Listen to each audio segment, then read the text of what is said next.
Hello friends welcome to my YouTube channel पुणी गोटे नुआ भिडियो आपण समस्त को स्वागत करुच्ची।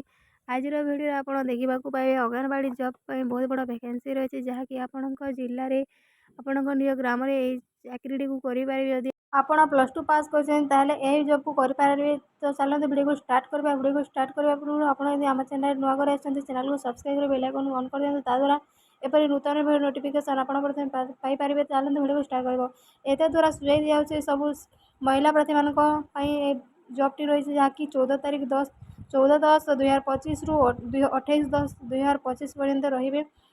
https एंगेजमेंट wc.odisha रे आप आवेदन करेंगे। देखो क्यों ग्राम पंचायत ये वैकेंसी रही बाहालपुर अंगनवाड़ी केन्द्र नंद करदप 3टी ये सब डिटेल्स देती आप देखिपारे। चलतु देखा कौन कौन योग्यता आवश्यक।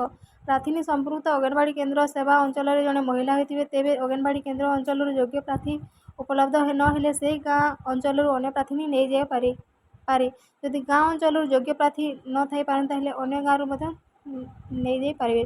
जदि आप 18 ରୁ 35 वर्ष एज अच्छी आप करेंगे। देखो क्या पॉइंट मिल जदि आप SC ST ताहले आपको 10 पॉइंट मिल जहाँकि मार्क भी आपंकर एड हम विधवा होते 10 पॉइंट अनाथ झील होते 10 पॉइंट निराश्रय छाड़पत्र प्राप्ति महिला 5 पॉइंट शारीरिक अक्षम 5 पॉइंट उच्च शिक्षागत योग्यता थी 5 पॉइंट अधिक मिल आपन को।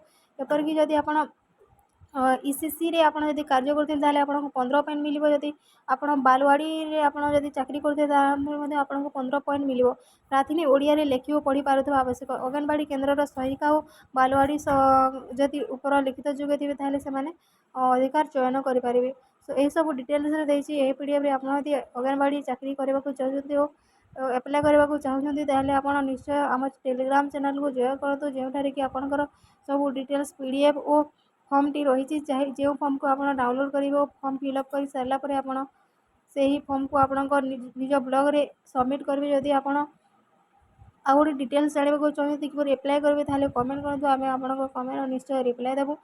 जदि वीडियोटी भल लगा वीडियोटी लाइक करेंगे चैनल को सब्सक्राइब कर बेल आइकन को ऑन कर देवे ताद्वारा एपरी नूतन वीडियो नोटिफिकेशन आप प्रथम पाइपर। Thank you.